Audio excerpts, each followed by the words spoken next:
Muli ng Panginoon, sa umagang ito, tayo ay magsisimula na sa ating gawain at hihingin natin ang presensya ng Panginoon sa pagsisimula natin. Tawagin natin si Brother Dom at ako na tayo sa panalangin. Makilang Diyos, mapagpalang Ama, pinupuri ka namin at pinasasalamatan po at muli meron kami ng buhay at kalakasan na patuloy mong pinagkakaloob sa bawat isa sa amin. Sa pagkakataong ito, Panginoon, meron kaming chance na ikaw ay papurihan, pasalamatan, at dakilain, Panginoon, sa umaga nito sa lahat ng kabutihan na inyo pong ginagawa sa aming pong mga buhay. Lord, kami po ay nagpapakumbaba, humihilig kami, Panginoon, na patawarin mo kami sa lahat po ng aming mga kasalanan. Sa lahat ng aming maling ginawa, Panginoon, huwag mo po itong tingnan, bagkus ang inyo po kahabagan ng ipagkaloob mo po sa bawat isa sa amin. Gawin mong karapat-dapat kami, Panginoon, na lumapit sa trono ng iyong biyaya sa umagang ito. At hinihiling namin, Panginoon, sa aming mga kapatid na nagbabiyahe pa sa mga oras na ito, ingatan mo sila, dalhin mo sila sa lugar na ito na ligtas at makasama namin sila sa puri at sa pakikinig ng iyong salita. Lord, hinihiling namin na ikaw ang siyang manguna sa bawat tao na itatayo mo sa harapan, Panginoon, sa mga manunugtog at mga awit. Dalangin namin, Panginoon, ang iyong anointing. And we are asking for your Holy Spirit to dwell upon us this morning, O God. Ikaw, Panginoon, ang siyang pumuno sa bawat puso at kaluluwa na naririto, Panginoon. Usugin mo kami ng iyong salita at ng iyong banal na Espiritu. Palakasin mo ang mga nanlulupaypay na pananampalataya at Lord, hinihiling namin ang katagumpayan sa umagang ito, sa pakikinig namin ng iyong salita, dalangin namin na marinig namin ang iyong mensahe ng malinaw sa pamamagitan ng tao na itatayo mo po sa pulpitong ito. We claim, Lord, victory this morning in the mighty name of Jesus Christ of Nazareth, we pray. Everybody shout, Amen. Amen. Praise the Lord, mga kapatid. Hallelujah. Ating purihin at santahin natin, Panginoon, yung araw na ito. Praise the Lord. Praise the Lord. Amen. Palakpakan natin muli ating Panginoon. Hallelujah. Sabi sa pangalan sa Bible study natin last week, sabi doon, we have to celebrate God's unfailing love. Amen? Amen. Ngayon, November na, 2 buwan na lang, 2026 na. Amen? At napakabuti ng ating Panginoon. Hallelujah. Purihin natin ang Panginoon. Ito ang araw na ginawa ng ating Panginoon.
na talagang certain sa ating mga buhay, yan ay ang pagiging Diyos ng ating Diyos.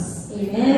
Wala tayong ibang pwedeng asahan, wala tayong ibang ibang sandigan, kundi ang ating Panginoon. At so, bakit ito, nire-remind po natin ang bawat isa that today is the first Sunday of the month of November, so it's our worship marathon. At after po ng ating Sunday service is going to be a working break. So lahat po ng may mga disciples, yung mga disciples po, you can immediately meet with your group. Pwede po kayong, kung mag-break man po kayo, pwede working break na rin po yan. And then immediately after ay diretso na rin po tayo dun sa ating second part ng ating service. And of course, we remind everyone of all our services. Konti lang yung mga services natin na yung mga kapatid at yung iba doon ay online pa. So we are encouraging everyone na tayo po ay dumalo sa ating mga gawain. Of course, we have our Sunday services here sa Teresa, Saturday service po natin sa Taisan, at ang ating pong mga online services, yung ating pong Wednesday na Bible study, and of course, yung ating pong prayer warriors. And we are encouraging kung wala pa po kayong kagrupo sa prayer warriors, ay sumama na kayo mga kapatid. Kung anong oras kayo available, may available na prayer group. Kung maaga po kayong maaga yung gusto mag-prayer warrior, meron po nagsisimula ng 6, merong 7 o'clock, may 8 o'clock, at yung ibang mga working natin, sila nagna 9 o'clock. So, anytime that you are available, pwede po kayong sumama sa kahit anong prayer warrior group. Ang importante mga kapatid ay makipalikat po tayo sa mga gawain na yun because mas maganda po na tayo po ay isang praying church. Amen? Sabi nga, sa lahat ng pagkakataon, kailangan lang natin laging manalangin at tumapit sa ating Panginoon. Tayo po ay sumanalingin mo at ating pong ipanalangin at ating ginawang pagbalagay. We praise you, Lord, for this morning, and we praise you for the opportunity that once again we're able to give back to you lahat po ng mga handog at ito po na ikaw din po ang nagbigay sa bawat isa sa amin.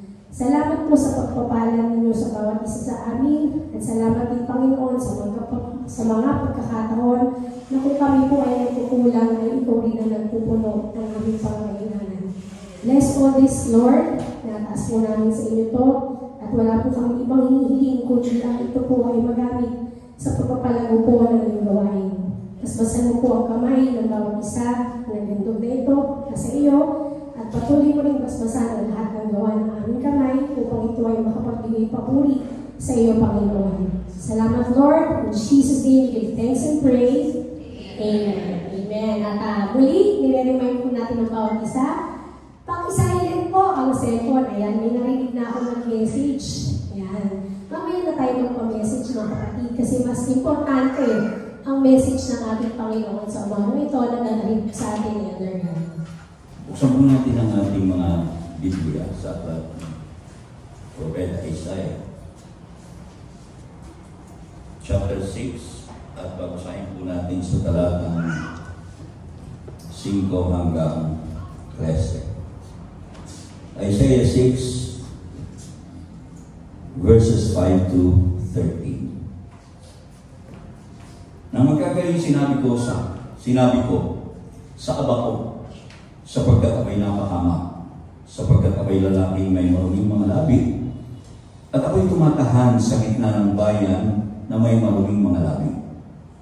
Sapagkat nakita ng aking mga mata ang hari, ang Panginoon ng mga hukbo.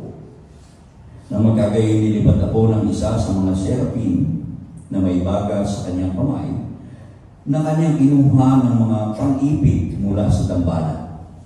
At inipo niya ang aking bibig at nagsabi, narito, hininto nito ang iyong mga labi at ang iyong kasamaan ay naalis at ang iyong kasalanan ay naalis. At narinig ko ang tinig ng Panginoon na nagsasabi, sinong susuguin ko at sinong yayakon sa kanyang amin? Nang magkagayon sinabi ko, narito, suguin mo ako. At sinabi niya, ikaw ay yumaon at saysayin mo sa bayang ito. Inyong naririnig nga, ngunit hindi ninyo nauunawa. At nakikita nga ninyo, ngunit hindi ninyo namamalas. Patabain mo ang puso ng bayang ito at iyong pabigatin ang kanilang mga pakinig at iyong ipigit ang kanilang mga mata. Baka sila'y mga kakita ng kanilang mga mata at mga karinig ng kanilang mga pakinig at mga kaunawa ng kanilang puso at mga balikloob at magsigay. Nang magkagayon sinabi ko, Panginoon, hanggang kailan? At siya'y sumagot, hanggang sa ang bayan ay mga iba na walang tumahan at ang mga bahay ay mga wala ng tao at ang lupain ay maging lubos na giba. At ilayo ng Panginoon ang mga tao at ang mga nilimot na dako ay magsidami sa gitna ng lupain. At kung magkagayon, ng 10 bahagi roon, mapuput na ulit. At kung magkaroon ng 10 bahagi roon, mapuput na ulit gaya ng isang roble at gaya ng isang ensina na ang puno ay naiiwan. Pagka pinuputol, gayon ang banal na lahi ay siyang puno niyaon. Tayo pong lahat ay sumandaling po. Tayo pong lahat ay manalangin. Ama namin Diyos, Panginoong Jesus, kami po ay lubos-lubos ang pasasalamat, pagpupuri, pagluwalhati sa iyong dakilang pangalan. Sa pagkakataon na muli mong ipinagdalaw sa amin upang makarinig ng iyong mga banal na salita. Ama, sa oras na ito, kami po ay sama-sama humihiling na ikaw po ang magbukas ng aming mga pangunawa sa lahat ng aming maririnig. Palambutin mo, Panginoon, ang aming mga puso sa pamamagitan ng iyong mga banal na salita. Hayaan mo na iyong banal na Espiritu, Panginoon, ang siyang kumilos sa bawat isa sa amin. Ganon din sa oras na ito, Panginoon, sa pagdadalamhati ng isang aming kapatid na nawala ng mahal sa buhay. Panginoon, tinataas ko po sa iyo ang pamilya ni Brother David. Sa oras na ito, O Diyos, ikaw po ang humawak sa kanila. Ikaw, O Diyos, ang siyang magbigay ng katatagan. Ang iyong Espiritu, Panginoon, ang ipagkaloob mo sa kanila upang magawa nila ang lahat nilang dapat gawin may ayos, Panginoon, ang labi ng kanilang magulang at Lord, i-provide mo ang lahat ng kanilang pangangailangan. Umaasa kami, Panginoon, sa iyong patuloy na kahabagan at patuloy na pag-ibig na ipagkakaloob mo sa pamilya nito. Maraming salamat, Panginoon, sa pangalan ni Jesus. Amen. Palakpakan natin ang ating Panginoon na sa Diyos. Hallelujah. Alam niyo mga kapatid, hindi po alas 3 ng umaga nung mag-text ang ating kapatid, si Brother Gab, nagulat ako sapagkat sabi niya ay patay ng araw po ng kanyang papa. Napakabilis po ng pangyayari. Subalit, ako po'y naniniwala mga kapatid na ang lahat ng bagay na nangyayari sa ating buhay, ito po ay ayon sa plano ng Diyos. Meron siyang mensahe na nais ipaabot sa bawat isa. At sa araw nito mga kapatid, I want to talk to you about the top subject, servanthood through volunteerism.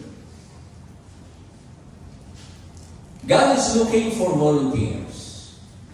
He is looking for those who will do His work and those who will hear His call. Tumatawag po ang Diyos.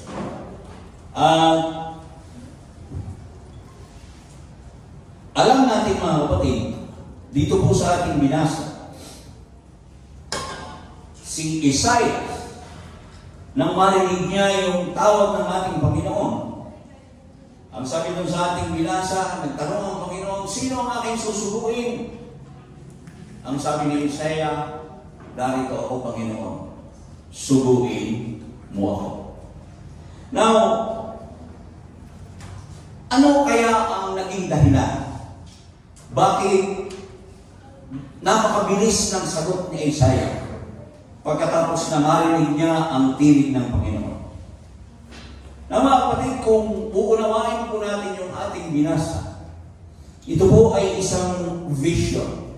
Ito ay isang pakitain na nakita ni Propeta Isaiah. Nakita niya mismo ang ating Panginoon, Jesucristo, ang ating Panginoon na nakaupo doon sa luklukan. Na ang sabi, ang pagkakalarawan doon, na siya ay nasa isang luklukan, matayong at mataas, at pinuno ang templo ng kanyang kalwalhatian. At doon ay mayroong mga seraphim na nagpupuri. At sinasabi nila, banal, banal, banal ang Panginoon. So dito, sa ganitong kalagayan, nakita ni Propeta Isaiah ang kanyang kalagayan kung ikukumpara sa kabanalan ng ating Diyos na pinaglilingkuran. Agad-agad, naisip niya, ang sabi niya sa abako. Sapagkat kung ikukumpara ang kabanalan natin sa kabanalan ng Diyos, hindi po talaga tayo sasapat. At yun ay nakita ni Propeta Isaiah. At ang sabi niya, sa abako. Sapagkat iniisip na Propeta Isaiah noong oras na yun, na siya'y mamamatay. Sapagkat nakita niya ang kalwalhatian ng Diyos. Subalit, sa pagkakataon yun, ang sabi niya, ako ay yung kanyang kalagayan kasi nakita niya. Ako ay nasa gitna ng mga taong, o sa gitna ng mga taong makasalanan. At ako mismo ay makasalanan din. Yun ang sabi niya. Kaya sabi niya, sa abako. At narito ako sa harapan ng banal na Diyos, hindi ako karapat-dapat dito. At doon sa mga kataon na yun, yung isang seraphim ay kumuha ng baga doon sa altar, sa pamamagitan ng pang-ipit. Hindi hinawakan, pang-ipit. At pagkatapos ay inilagay sa bibig ni Propeta Isaiah. At ang sabi doon sa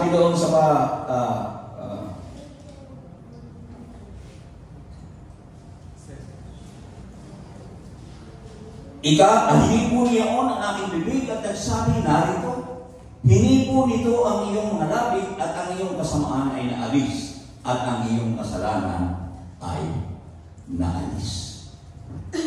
So makikita po natin mga kapatid na sa pagkakataon yun, bagamat nakita ni Isaiah na siya ay makasalanan, ay biglang naibsan ang kaniyang pagkatakot. Sapagkat doon sa oras na yun, ay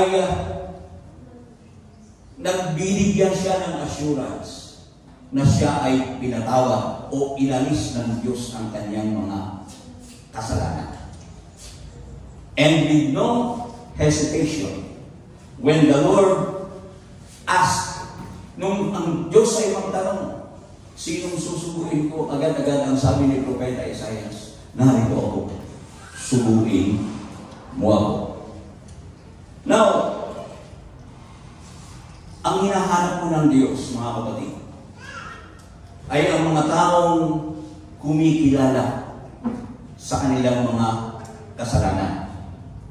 Mga tao na gagawa sa kanyang wasak, subalit ang unang tinitingnan ay ang kanyang sarili, hindi yung kasalanan ng kanyang kapwa. Now, ano ba yung utos? Yung utos po kay Propeta Isaiah ay hindi madali. Sapagkat ang sabi roon, ikaw ay yumaon, saysayin mo ka sa bayang ito. Saysayin mo, inyong narinig nga, ngunit hindi ninyo nauunawa. At nakikita nga ninyo, ngunit hindi ninyo namamalas. So itong mga taong pagsasalitaan nitong si Propeta Isaias ay mga taong matitigas ang mga ulo. Mga tao na ayaw talagang pumilala sa kapangyarihan ng Diyos at ayaw mamuhay ng ayon sa pamumuhay ng isang mananampalataya. Hindi po ito madali. At itong si Propeta Isaias, nakita niya talaga yung bigat nung kanyang gagawin. Panginoon, hanggang kailan ko gagawin ito? Ilang sabi niya. And ang sabi ng Panginoon, until destruction comes. Hanggang sa panahon ng kagibaan. At alam niyo mga kapatid, ito pong vision na ito ay patungkol talaga sa bayan ng Juda. Alam natin, base sa lahat ng ating napag-aralan, sa ating Bible study, na ang Juda ay talagang nagiba. Judah was captured by the Babylonians and they were all exiled. Sila ay nabihag. At ang sabi ng ating Panginoon kay Propeta Isaias, hanggang doon sa panahon yun, magsasalita ka sa kanila. Now, kung ating iisipin mga kapatid, doon sa kalagayan ni Propeta Isaias, na siya ay, nakita niya na siya ay makasalanan. Nakita niya yun. Agad-agad, nung siya ay patawarin at alisin ng Diyos ang kanyang kasalanan, doon pa lang siya nagkalakas ng loob na talagang magsabi na, subuin mo ako. Now, meron pong mga tao na napakadaling magsalita, napakadaling pumuna sa kasalanan ng iba.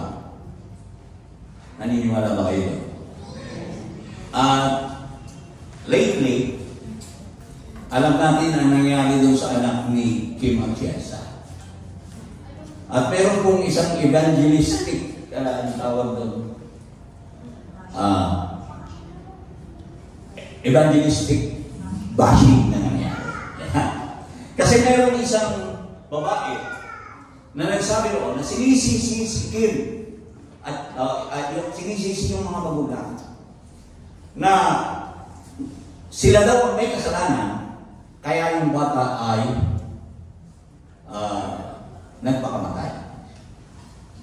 Bagamat ito ay totoo mga kapatid, na meron talagang parte, and inamin naman talaga yun ni Kim Atienza. Pero dun sa mga ganong pagkakataon, parang hindi nararapat. Can you say amen? Now, kaya ko ito sinabi, when a preacher, o isang manangaral, o isang tao, ay magaling magturo at hindi tumitingin sa kanyang sarili, definitely this preacher will preach hard. Can you say amen? Mabigat siya. Talagang kaya-kaya niyang gawin yun. But, kung ang isang mananampalataya ay magiging katulad ni Propeta Isaias, na ang unang tinitingnan ay ang kanyang sarili, ay magagawa niya yung iniuutos ng ating Panginoon. Last time, our topic, love your enemies.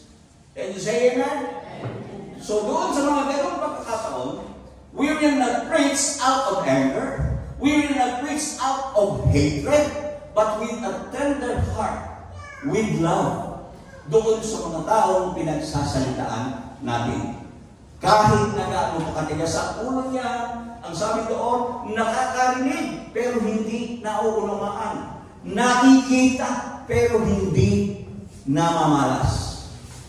At ito po ay hindi taliwas sa nangyayari ngayon sa ating sanlibutan. Alam niyo mga kapatid, lahat ng ating topics ngayon, maging sa ating Bible study, nakikita ko talaga na yun talaga ang mensahe ng Diyos sa atin ngayon? Alam niyo kung gaano ka-idolatrous ang bansang Pilipinas. Hello?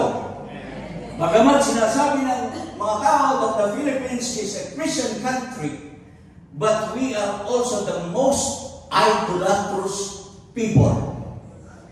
Napakarami nating kapistahan dito. Di ba? Maraming santo na ipinagdidiwang, maraming mga ipinaparada, merong Santo Niño, merong kung ano-ano mga bagay na ang lahat ng yan ay abomination sa ating Diyos. Ito po ay hindi kailanman ninais ng Diyos. At tayo mga kapatid, tayong lahat na nakakilala sa Diyos, tumanggap sa ating Panginoon, tayo po ay inuutusan ng Diyos na magministeryo sa mga taong nakakarinig pero hindi nakakaunawa. Nakakakita pero hindi nakakamalas. Anong ibig sabihin? Kahit na nakikita din na kung ano ang nangyayari sa ating paligid. Alam niyo ba mga kapatid, doon sa lahat ng nangyayari sa ating bansa, ang lahat ng yan ay kung ikukumpara natin sa pangyayari sa bansang Israel, ang lahat ng yan ay paraan ng Diyos para gisingin ang mga tao na umiwas sa idolatria. Spiritual pangangalo niya, adultery. Because that is spiritual adultery. Ang ating Diyos ay isang Diyos na mapalibubuing Diyos. At hindi niya ibibigay ang kanyang kalwalhatian sa kahit na kaninuman. At maliwanag ang kanyang utos, huwag kang gagawa para sa iyo ng mga bagay na inanyuan. Huwag mong pagniningkuran sila. Huwag mo silang sasambahin. So itong bagay na ito mga kapatid, doon sa panahon ng mga Israelita, doon sa panahon na itong sila Propeta Isaias ay ginagamit ng Diyos, yung mensahe na yan ang nais iparating ng Diyos, na sila ay tumigil na doon sa mga walang halagang mga bagay na ginagawa nila. But then, these people, tuloy pa rin sila. At ang ginagawa nila, yung pa rin gusto nilang gawin. At hindi po malayo yan sa panahon natin ngayon. Kahit na nga sabihin natin, meron ng mga nagko-comment sa Facebook, panahon na para magising natin, nagagalit na ang Diyos dahilan sa mga nangyayari sa atin. Meron tayong lindol, meron tayong baha, meron tayong mga bagyo na sobrang lalakas. But then, these people still, they do not want to hear. They do not want to listen. They do not want to see, or they refuse to see. Ganun kasi yan eh. Hindi na mahalaga, hindi siya naniniwala. They refuse to believe. Alam niyo mga kapatid, sabi ko nga, nung nag-uusap kami ni Sister Roy, iba talaga ang mga tao nito. Sabi ko sa kanya, huwag ka nang lumayo. Sabi ko nga, tingnan muna natin yung pamilya natin. Sa pamilya ni Sister Roy, siya namin. Sipin mo ha, huwag mo sabihin walang alam itong mga tao nito. Doktor, professional. But they do not want to listen. They do not want to hear. Hanggang sa wala na tayong magagawa doon. Anong sabi? Kay Propeta Isaias, hanggang sa dumating ang destruction. Ayun ka, nakawala na silang lahat. Doon lang po kami tumigil ng pagsasalita sa kanila. Patuloy namin silang in-encourage, but then, they do not want to listen. They do not want to hear. Mga kapatid, sa ating kapanahonan ngayon, we are called to be servants. Can you say amen? Amen. Ang ating Panginoong Jesucristo, nung siya'y magkatawang tao, hindi siya naparito para maglingkod, kundi para, hindi para maglingkuran, kung hindi para maglingkod. Mark chapter 10, verse 45. Yung sabi niya, hallelujah. Ang ating Panginoon, sapagkat ang anak ng tao rin man ay hindi naparito upang paglingkuran, kundi upang maglingkod at ibigay ang kanyang buhay na pangtubos sa marami. Hindi natin ibibigay yung ating buhay na katulad ng ating Panginoon sapagkat ginawa niya na yun. Ang utos ng ating Panginoon, minister to them, pray for them. Diba? Kausapin mo sila, magministero ka sa kanila. Until when? Sabi ng Panginoon, until the day of destruction. Ang ibig sabihin, huwag nating tigilan. Especially our loved ones. Diba? Ang ating mga mahal sa buhay. Yun ang unang-unang dapat nating miniministeryo. Sabi nga, ang una nating dapat ministeryo ay sa ating pamilya. Yun muna bago tayo lumabas. Kung tayo ay mayroong concern sa ibang mga tao, hindi naman pwedeng wala kang concern sa magulang mo, sa anak mo, sa kapatid mo, at sa mga kamag-anak mo. I don't believe that. Kaya lang, baka hindi natin nauunawaan na kailangan natin yun. Because ang tinitingnan na lang natin, hindi din natin nakikita ang kahalagahan ng ginawa ng Diyos sa atin. Pinatawad tayo ng Panginoon sa ating mga kasalanan. Nilinis tayo. Dati hindi tayo wala dapat. Katulad ni Propeta Isaiah, mamamatay ako. At ganoon talaga tayo noon kung hindi tayo nilinis ng ating Panginoon. Paano? Dumampot ng coal. Yun po yung inilagay sa bibig, nilinis. Pwede natin ihalimbawa yung sa ginawa ng ating Panginoon Jesucristo para sa atin.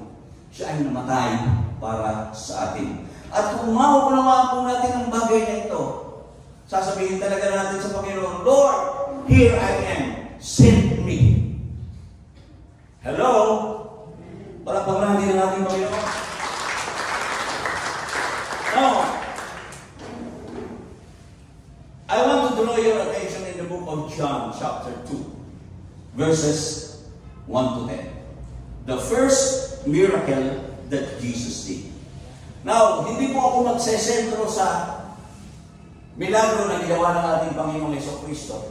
But I want to draw your attention doon sa mga servants na ginamit ng ating Panginoon dito. John chapter 2, verses 1 to 10. Maganda po itong kwentong ito. Sabi dito, nang ikatlong araw ay nagkaroon ng isang kasalan sa Cana ng Galilea at naroon ang ina ni Jesus. Sino po ang ina ni Jesus? Sino? Si Maria. Para ko hindi niya milala eh. At inanyayati naman ni Jesus, si Jesus at ang kanyang mga alagad sa kasalan. At nang magkulang ng alak, ang ina ni Jesus ay nagsabi sa kanya, wala silang alak. At sinabi sa kanya ni Jesus, babae, anong pakialam ko sa iyo? Pansinin niyo ito ha, babae, anong pakialam ko sa iyo? Walang galang si Jesus? Wala bang galang si Jesus? Mamaya. Okay. Ang aking oras ay hindi pa dumarating. Sinabi ng kanyang ina sa mga alila, gawin ninyo ang anumang sa inyo'y kanyang sabihin. Mayroon larong 6 na tapayang bato na nalalagay alinsunod sa kaugaliang paglilinis ng mga Hudyo, na naglalaman ang bawat isa ng 2 o 3 bangang tubig.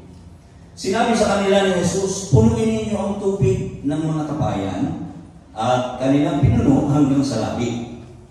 At sinabi niya sa kanila, kunin ninyo ngayon at inyong harap sa Pangulo ng Kapistahan, at kanilang iniharap. At nang matikman ng Pangulo ng Kapistahan ng tubig na naging alak na, at hindi niya nalalaman kung saan nagkuha, dapat nalalaman ng mga alila na nagsikuhan ng tubig, ay tinawag ng Pangulo ng Kapistahan ang kasintahang lalaki. Sabi doon, but the servants which drew water knew. Yan.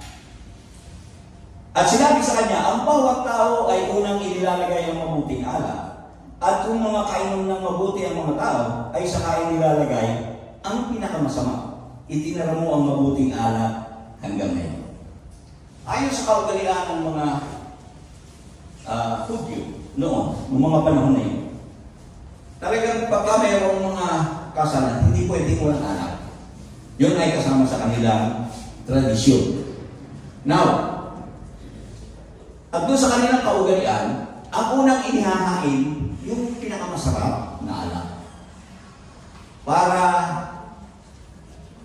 at pagkatapos, kapag yung pinakamasama ay sa huling ano na, sa mga bandang huli na inilalagay. Alam niyo kung bakit? Ha? Ayun. Kasi, lasing na. Masarap na lahat yan. Parang tubig na lang. O sa lahat ng mga umiinom. Hindi ba ganon? Pag lasing ka na, okay na yan. Wala. Diba? Sa umpisay. Pero perfect ka rin. Pare-pareho na yan, di ba? So, gano'n eh. But then, ang gusto ko pong i-point out sa inyo rito ay yung mga servants na nandito. Yung mga servants. Although they are not known, hindi po sila, kumbaga, hindi sila ipinakilala. Sinabi lang mga alila, servants. Now, ano makikita natin dito? Isang katotohanan na makikita natin dito, mga kapatid, that itong mga alilang ito, they were obedient and willing to follow Jesus Christ. At yung kanilang obedience at yung kanilang willingness, yun ang nagbigay daan para makagawa ng himala ang ating Panginoong Jesucristo. They were not known. These servants were not known, but they are not insignificant. Why? Because their obedience and their willingness to follow led to the miracle. Diba? Now, ang ating Panginoong Jesucristo kasi, gusto niya, meron siyang partner. Nalulugod siya kapag meron siyang kasama. Bakit mo naman nasabi, Brother Galo? Kayang-kaya naman yan sabihin doon sa tubig na wala naman, mapuno ka ng tubig. Di ba? Maging alak ka. Di ba? Pwede naman yun. Sa isang salita naman. But then, hindi niya yung ginawa. Because He takes pleasure in partnership. Now, yung pagsunod nitong mga alagad, nung makipag-partner sila sa ating Panginoon, gumawa ang Panginoon sa pamamagitan nila. Sila yung nagpuno ng banga, at alam nyo, ang Diyos, ang ating Panginoon ay nalulugod doon sa mga willing servants. Willing servants. Hindi napipilitan lang. Gusto nga ng Diyos, mag-volunteer tayo eh. Pero hindi lang volunteer. Kailangan maging servant. Why? May pagkakaiba po kasi sa volunteerism at saka servanthood. Because volunteerism, kumbaga, hindi po lahat yun eh. Pag nag-volunteer ka sa isang bagay lang yun. But a servant serves in any way, in every way. Amen? Nakuha niyo yung sabihin? Halimbawa, may nag-volunteer, tutugtog. Hanggang doon lang sa pagtugtog. Hindi siya pwedeng kumanta. Hindi siya pwedeng maglinis ng church. But the servant, kung saan ka ilagay, you will do it. Because the servant serves. Amen? Now, itong mga servants na ito, hindi lang sila basta sumunod. They were obedient. They were obedient and did their very best.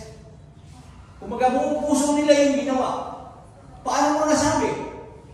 Aba, ay hindi lang sila basta naglagay ng tubig. Pinuno nila yung takayan hanggang labi. Kung baga sana talagang wala na silang masasabi dito. Wala na masasabi ang ating Panginoon. Punong-punong ito. Di ba? So, servants should do their best wholeheartedly. At ang mga servants ang unang-unang makakakita ng milagro. Sa palagay ninyo, hindi ba yung servants ang unang nakaalam na talagang himala yung nangyari?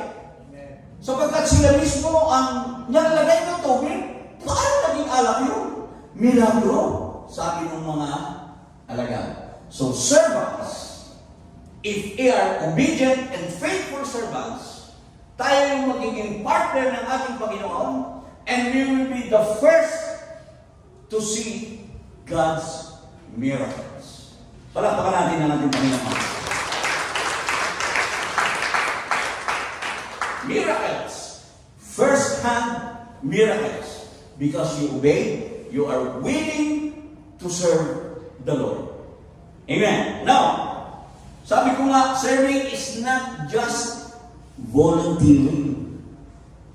Bakit? It's about being a true servant in all aspects of life. Do you believe that? Dapat nagtitiwala sa Diyos, nagtitiwala tayo sa ating Panginoon, na talagang gagamitin niya yung ating pagsunod para magawa niya yung kanyang kalooban, yung kanyang mga purposes, yung kanyang mga layunin. At ang obedient and faithful servants are essential in revealing God's glory. Yun talaga. Kaya nga, mga kapatid, sabi nga natin, sa ating kapanahunan, ang Diyos ay naghahanap. Now, kung maririnig mo ang tinig ng Diyos sa ngayon, sino ang susugurin ko? Are you willing to answer, "Here I am, Lord, send me"? Hello? Hirap sumagot, di ba? Kasi sabi ko nga, hindi madali ito. Hindi madali na magsalita tayo doon sa mga alam natin na hindi naman maniniwala yan. Ang tagal-tagal ko nang sinishare yan eh. Wala. Pero sabi ng Panginoon, hanggang kailan? Sabi ni Isaiah, hanggang kailan? Until the day of destruction. Hindi po tayo dapat tumigil, mga kapatid. At alam niyo sa nangyayari sa atin ngayon, yung nalindol, sa palagay ninyo, kapag dumating yung big one, na kinatatakutan ng marami, kahit ako, natatakot ako doon. But then, doon sa takot na meron ako, meron din naman akong assurance. Hello? Siguro naman, wala bang sasabi rito na hindi siya takot doon sa sinasabing big one. Kasi, wala kang magtataguan. Saan ka tatago? Sabi ko nga, meron ka ng goba. Hindi mo alam kung mabubuhat pa yun eh. Diba? Ba't hindi naman masamang maghanda? Sabi nga, meron tayong goba, nandun yung mga mahalaga rin yung... paano kung yun nakatapusan?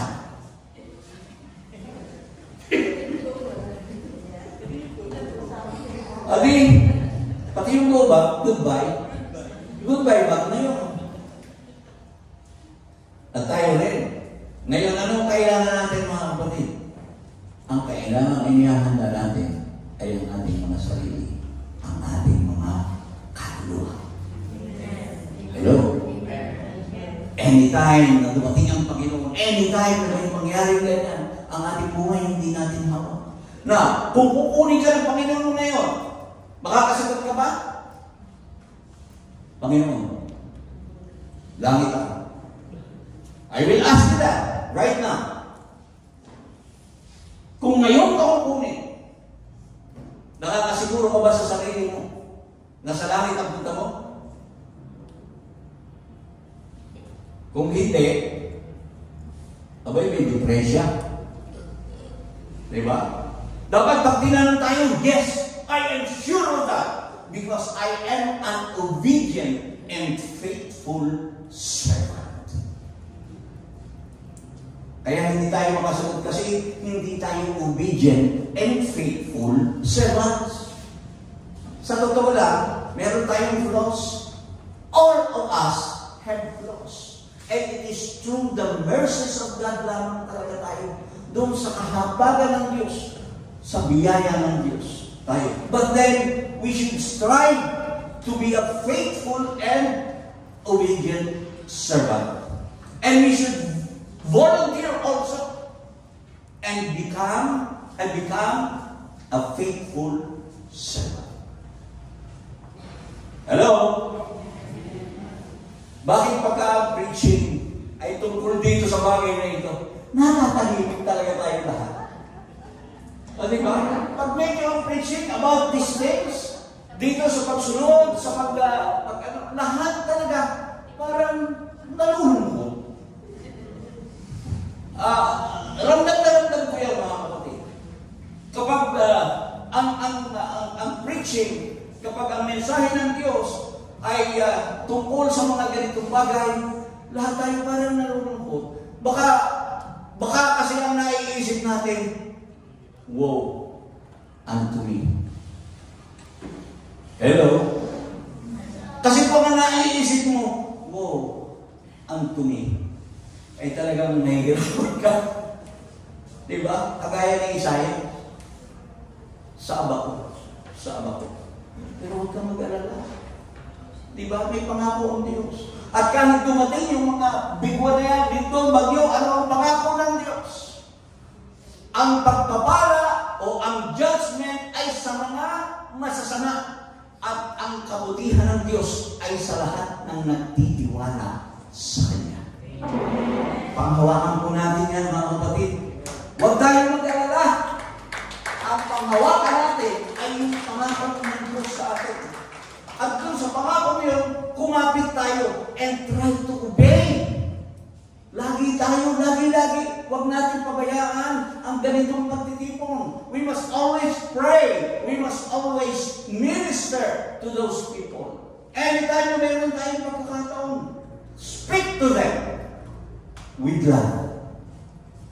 Remember, with love. Hindi po yung tayo galit. Sipin mo kung mga kasambahay mo, pagsasabihin mo, kayo wala talaga kayong Kristo sa buhay, kaya ganyan ang mga galitin nyo. Ay sa palagay ninyo, matadala nyo sa church yun. Kaya sasabihin mo doon sa mga, wala na kayong ginawa mo yun, kung kayo nagsisimba, ay di, naku, patay kang bata ka, ay di sasabihin naman ng mga anak ko, eh di kayo na.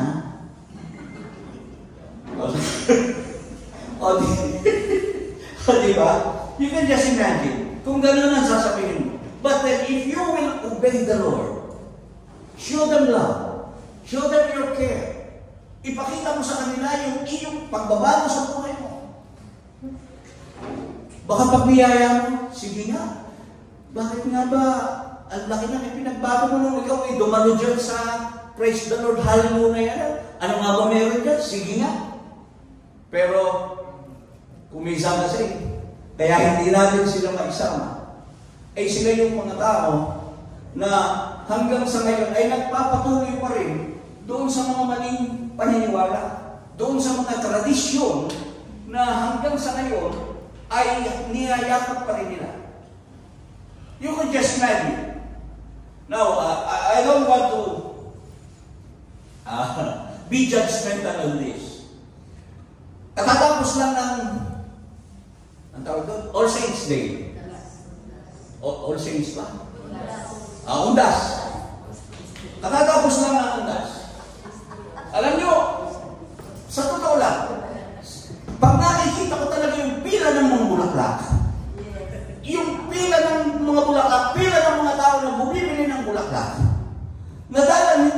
puntod na hindi naman nakikita ng mga dinadalhan nila. Is it mechanic nyo? Is it logical? Diba? May logic ba doon sa ginagawa niyo? Ano pinapakita mo lang? Pakita tao lang yun eh. Na inaalala mo yung iyong namatay, nananahan. Inaalala mo yung iyong namatay na kapatid, ganung araw palagi kayo magkaaway. Yung nanay mo, na palibhasa yung malayo, larito ka sa Maynila, hindi ka makauwi dahil walang pagmasahe. Alam na ako, hindi ka makauwi, kamahal na walang pagmasahe. Pero nung mamatay, taon-taon, gusto mong umuwi. Pag-isipan nila. Di ba? Hindi po ako galit, ha? Tingnan mo na yung nangyayari sa ating sanlibutan. Yung pong mga tradisyon na yan, kwenta talaga. Hindi ko talaga makita. Eh yung puntod ng tatay ko, nandun yung puntod ng kapatid ko, doon sa tabi, nandun yung puntod ng isang kamag-anak ko. Makikita ko kung minsan, pagka binisita namin yung lugar, tinitingnan namin kung maayos pa ba yung pinag-aalagyan. Hindi po mahal araw yun. hindi po yung ganitong panahon. Hindi undas. Doon sa mga ibang araw ko po yung ginagawa. Pagkatapos, pag-araw ng undas, sasabihin ng mga, meron pong kandila doon sa puntod ng lolo. Ay, ganun ba? Ay, naman baka iniilawan at baka nagiinuman sa tatay at sa kuya doon sa ilalim. Ay, hindi makita. Binibiro ko. Sabi ko ba, kaya iniilawan, baka hindi makita yung kanilang iniinom. Pero birong, sabi ko nga, ito pong mga ganitong kaugalian na yan naman ay tinuro talaga ng mga Espanyol dahil pinagkakakwartahan niya ng araw. Bakit hindi pinagkakakwartahan? Ipagdadasal. O, diba ng araw sa simenteryo may nagdadasal bawat puntod? Magkano ba yun? Diba? Saan kayo nakakita niya? Ayun nga yung sinasabi natin, hindi po yan kakaiba sa doon sa pinag-aaralan natin doon sa ating Bible study na ang mga saserdote ay nagsisilbi dahilan sa upa. O diba? Lahat na lang ng serbisyo, kasal, anong gusto mo? Red carpet? May bulaklak? Mahal yan. O diba? Samantalang dapat serbisyo sa mga miyembro na may grasya. Kaya nga sinasabi na, dito po sa ating church, kung gusto mong magpakasal, ang babayaran mo lang yung mga kailangan sa gobyerno. At maaaring sumigil kami ng ibabayad sa mga, ano tawag doon, mga papel na ginugugol natin. Pero magkano lang yun. Wala pong bayad ang inyong lingkod. Ngayon, kung gusto nyo namang mag-offering, okay lang yun. Wala namang problema. Diba? Pero kahit kailan, ay hindi po tayo nagdikta rito. O yung magpapakasal dyan, 1.5. O yung magpapa-open ng baby, 1.5. Pinag-uusapan namin dun sa church. Doon daw sa, patotoo yung isang kapatid. Umatid nung medyo mahigpit daw yung pari doon sa Taysan. Ayaw daw mo na pagka ikaw ay nag-offering, ay 20 lang ang ilalagay mo. Kailangan nyo ka 50 pataas. Simple mo. Ha? Nagulat ako eh. Yun daw ay masyadong stricto. Pag hindi ka nakita mo, pag ikaw ay hindi naluhod, at palalabasin ka. Ay okay lang yun. Kung talagang gusto niyang ipatupad yun sa kanyang iglesia, walang masama yun eh. Pero yung didiktahan mo, pagdating doon sa offering, malabo na yun. Paano kaya mga kapatid ko sabihin ko sa inyo, lahat ng offering natin hindi bababa ng 100. Tapos, gaano mo kamahal ang Diyos? hanggang isang daan lang ba pumahal mo sa Diyos? Gagamitin pa ang Diyos. Eh siguro nasabihin mo, hindi na umiaatin dyan kay brother. Sa church nila brother Galo, ganyan pala dyan. Ay talaga naman kita-kita mo negosyo. O diba? Ayaw ng 20-20. 20-20. Naalala ko ng 20-20. But anyway, we must really serve God. Huwag tayong tumigil para yung lahat ng mga kamangmangan na alam natin na kamangmangan ang ginagawa ng ating kapwa. Yun ang maging dahilan para magising. And ang sabi ng ating Panginoon, until the day of destruction. So hindi talaga tayo titigil hanggang doon sa panahon ng kagibaan.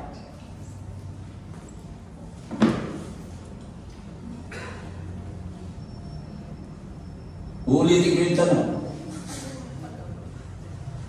Sino susukuin?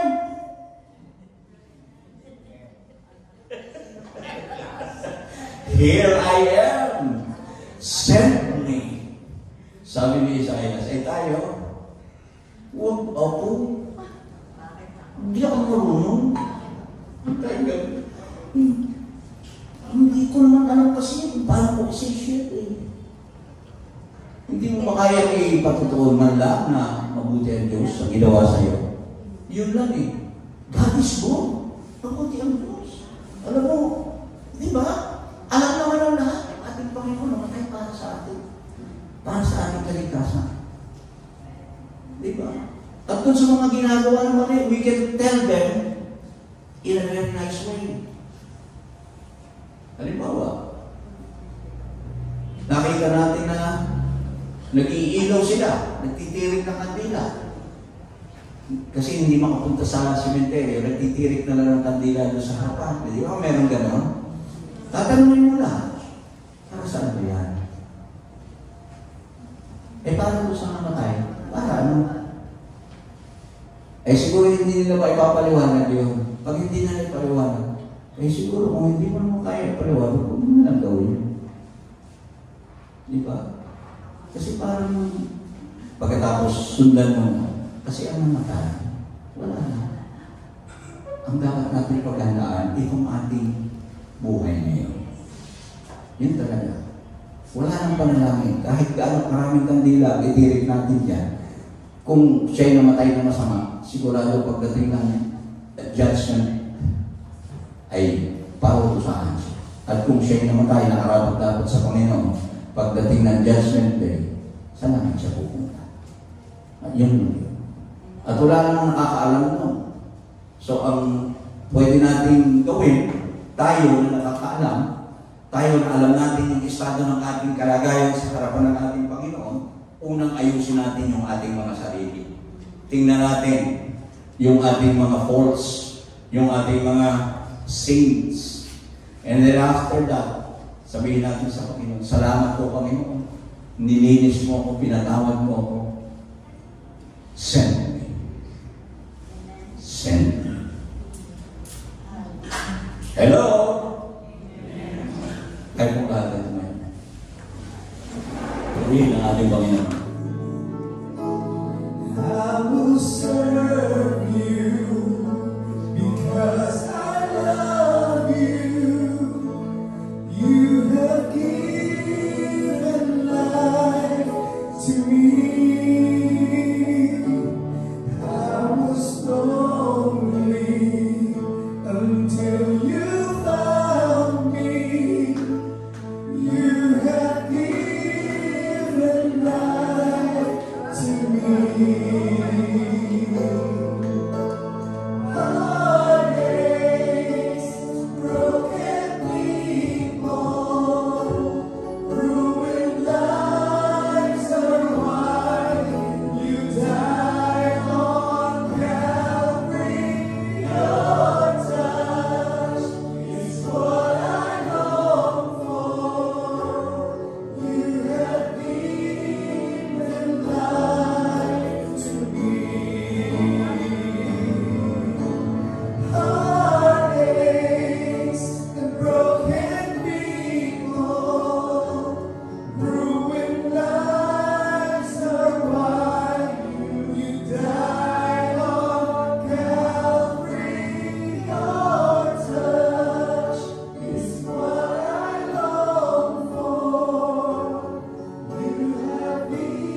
ang katas ng ubas na simbolo ng iyong katawan, ng iyong dugo.